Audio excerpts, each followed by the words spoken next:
Supreme Court kind of making some big announcements.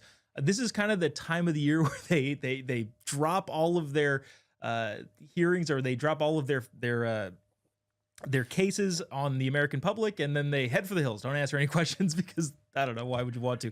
But Supreme Court ruling on a bunch of different things.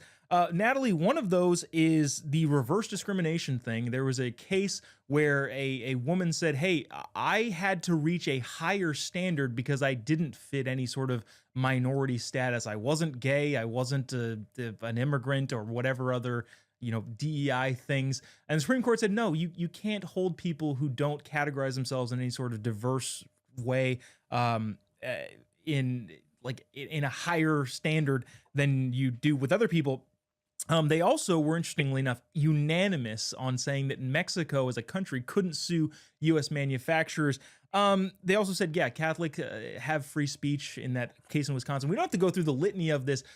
But Natalie, it kind of seems like the Supreme Court, because some of the cases have been so outlandish, to use that term again, it seems like the Supreme Court, even some of the lib justices are going, yeah, some of this is crazy, and we're going to vote unanimously on some of this stuff. I guess, I don't know. Do you think the Supreme Court ultimately will retain its position as the most respected branch of the U.S. government?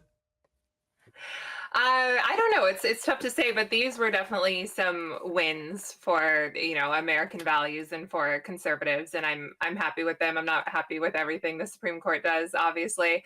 Yeah. But yeah, I think it's shocking but not surprising that if you're a member of a majority group, up until now, you had to have a further burden of proof that you were discriminated against, because it used to be, they said that it was unusual for an employer to discriminate against a member of a majority group, but it seems to me like that would be pretty usual given the fact that we have these DEI programs and affirmative action. I think a lot of people probably were more likely to discriminate against men and against white people and against straight people. So it's nice that has maybe been, we're moving away from that, and we all have the same equal burden of proof when it comes to proving discrimination. And then Mexico tried to sue us for 10 billion, or sue US gun manufacturers for $10 billion in damages, which I think is pretty crazy, because I would like to sue Mexico for all the people and the drugs that they send over the border.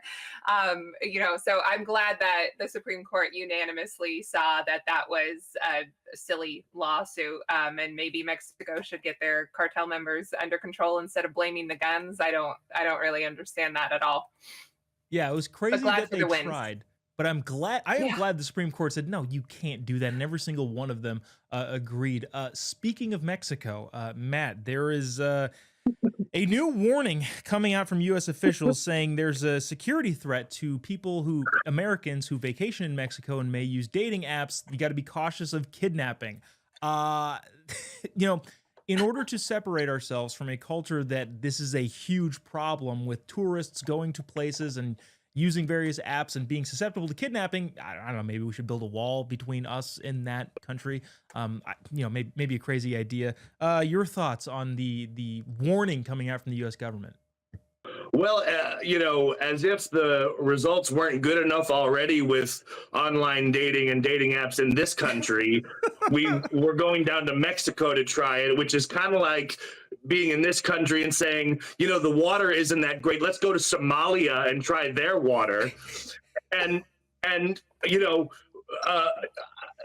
don't even think the daughter in Taken was that stupid to use a dating app in Mexico. I mean, I'll put it to both of you. If you went down there and got captured by use of a dating app, would you bother calling the embassy? I'd be too embarrassed. Yeah, in other words, maybe just don't do that. It's good that the United States has a warning, but also you exercise some, I don't know, logic there. Don't go on dating apps in foreign countries, lest you be kidnapped, which would be a terrible thing. Nobody wants to see that happen.